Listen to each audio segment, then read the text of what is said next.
The Israelis have not concluded what they're going to do in terms of a strike. That's under discussion. I think if I were in their shoes, I'd be thinking about other alternatives than striking oil fields. No administration has helped Israel more than I have. None. None. None. And I think Bibi should remember that. And whether he's trying to influence the election or not, I don't know, but I'm not counting on it. So how should they respond? You expressed concerns about attacks on Iranian oil facilities. How should they respond? That's between me and them. All right, we got. Hey, folks. My name's Joe Biden. Welcome, Mr. President. We've been waiting for you. Welcome to the swimming pool. This is great. Hey, look, folks, good afternoon. The past 2 days we've gotten some very good news about the American economy. Just yesterday, shipping carriers, after some discussion, an International Longshoremen Union came to an agreement to keep ports in the East Coast and the Gulf ports open. We averted what could have become a major crisis for the country, and a tentative agreement which includes record wage increases for dock workers and shows the importance of collective bargaining and represents, I think, critical progress toward a strong contract.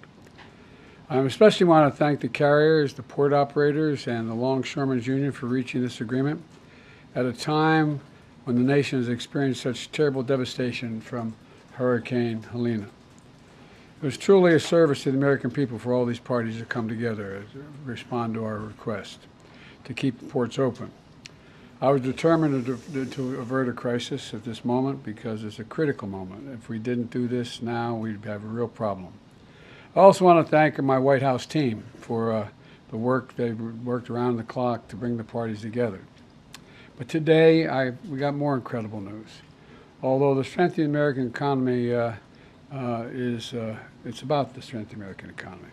New jobs report, as you all know, you've been reporting, created 250,000 jobs in September. The expectation was for 150,000 jobs in September, which has far exceeded that number. Not only the previous 2 months was the previous 2 months was revised up 75,000 jobs. And from the very beginning, we were told time and again that the policies we were pursuing, we'd put forward weren't going to work, make things worse, including some of the other team are still saying they're going to make things worse. But we've proven them wrong. You know, we've told our we were told our American rescue plan was too big and it would crowd out private investment. We proved them wrong. We vaccinated a nation and got immediate economic relief to people in need. When I came to office determined to end trickle-down economics and grow the economy from the middle out and the bottom up. I know you're tired of hearing me say that over and over again, but that was the policy, that it remains the policy. Because when you do that, everyone does well. When the middle class grows, the nation's stronger. And the nation's stronger when there's a strong union movement as well. We were told it wouldn't work, but I was also determined to do what was ignored for much too long. Presidents have been authorized since the 30s to be able to spend the money given by Congress to spend the money on hiring American workers and using American product where they were available. And that's what we did. We were told that was going to be a big problem. But all the money I was authorized to spend by the Congress has gone to hiring American workers and using American products. We were told it wasn't going to be. We were told that was going to be a big problem, but it's working. We're also told that our historic laws to invest in America and all Americans would crowd out private sector investment. Well, that was proven wrong too. We've attracted nearly $1 trillion since we've come to office in private sector investment from domestic and foreign companies investing in America. In America. Not this stuff of shipping jobs overseas for cheaper labor and bringing back a product to America. We're building it here and sending it overseas. And look at the results. Across the board, unemployment is down to 4.1%. And every month, in fact, that Vice President Harris and I have been in office, we've created jobs every single month. The nation has now created 16 million jobs since I've come to office, more jobs created in a single presidential term than any time in American history. Our GDP shows our economy grew at 10% under my administration. Unemployment reached the lowest level in 50 years. We're also told inflation couldn't come down without massive job losses or sending the economy into economic recession. Once again, outside experts were wrong. Inflation has come down. Wages have gone up faster than prices. Interest rates are down. Record 19 million new business applications have been filed for. The stock market continues to reach new heights. We've got more work to do, though. Keep getting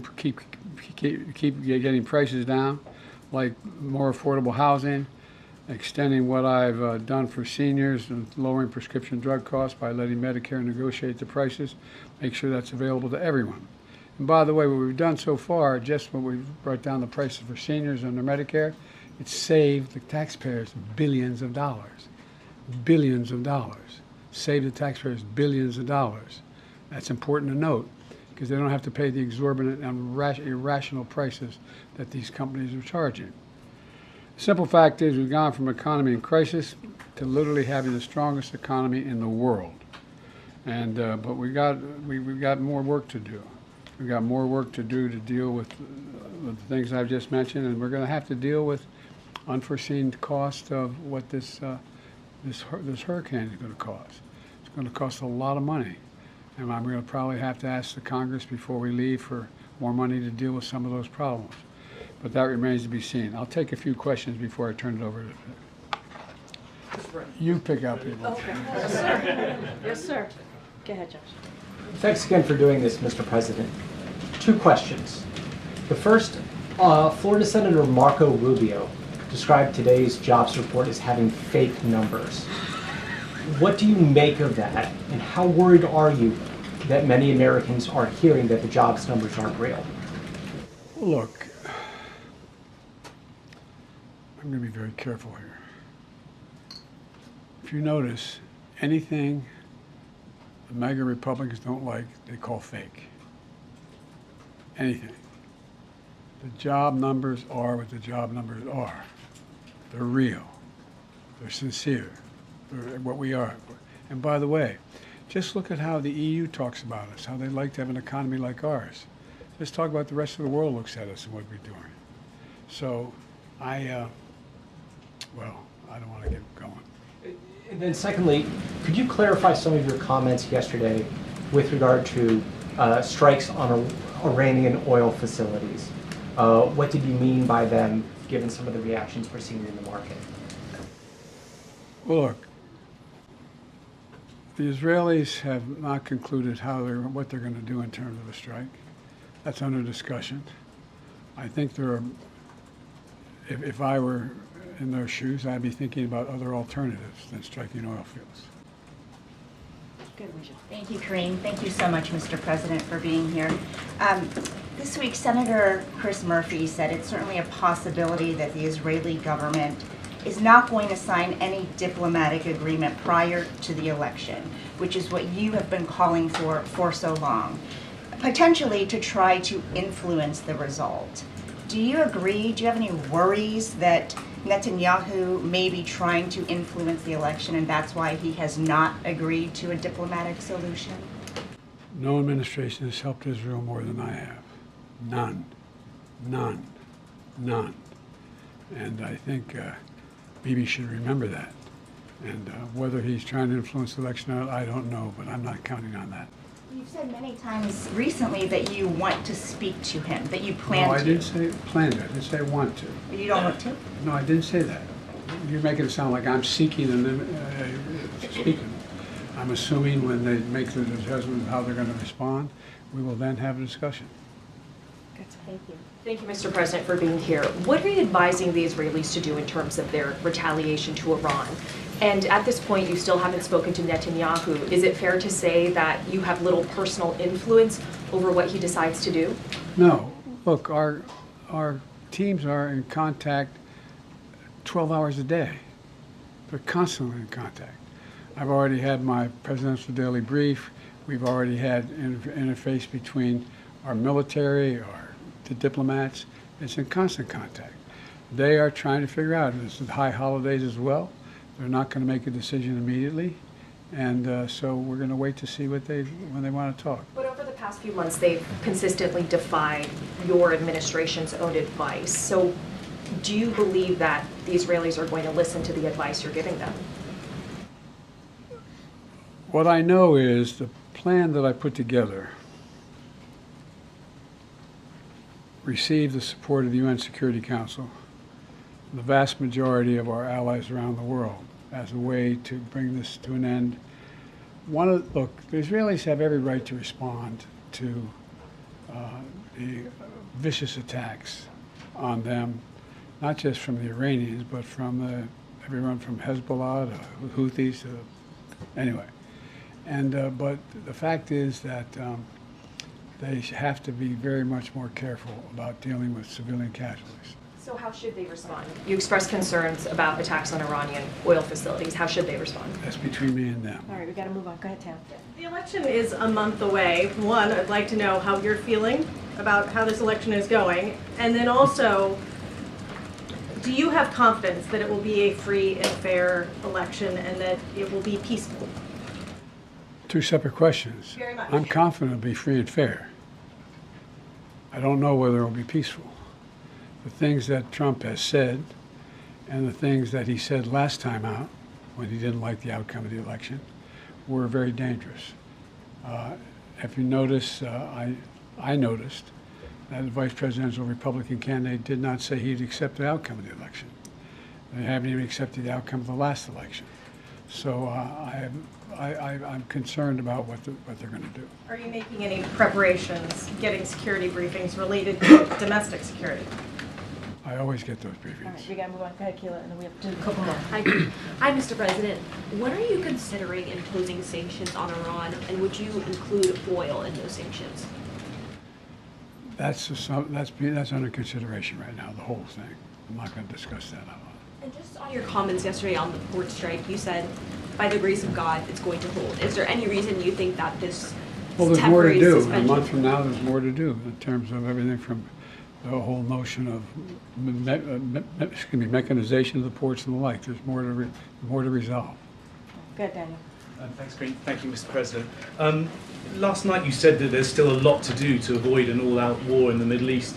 I mean, firstly, aren't we pretty close to that definition already? And secondly, what can you really do to stop that happening? There's a lot we are doing.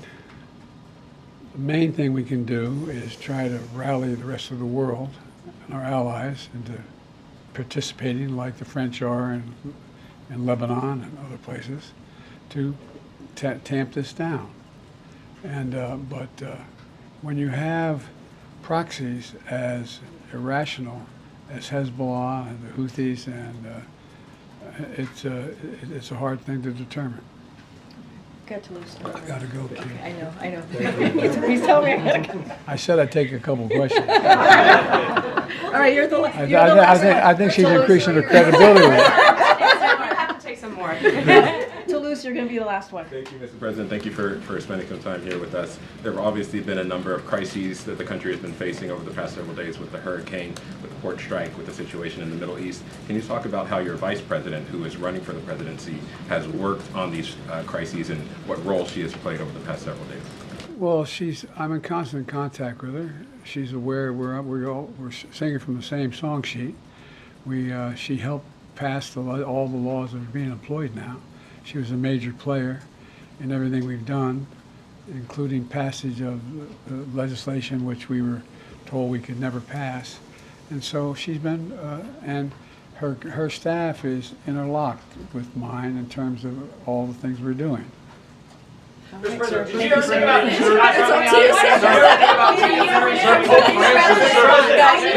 up to you, sir. All right, go ahead. Yeah, Nandita, sir, no, sir. I didn't call on you, sir. Nandita. Thank you. Nandita, go, Nandita. Mr. President, Pope Francis calling for a day of prayer and fasting. Prayer and fasting this Monday, October 7th. Your reaction, sir? I will prayer and fast. Okay, that's acceptable to you in terms of Israel's response. How long are you okay with Israel bombing Lebanon? What is acceptable to you? All right, guys, that's it. Thank you, everybody. Thank you, Mr. President. Thank you, sir. Thank you, sir. Ukraine, have you made a decision on long-range weapons? Do you want to reconsider dropping out of the race? I'm back in. What made you want to come here today, Mr. President? All right, everybody. Thank you, Mr. President.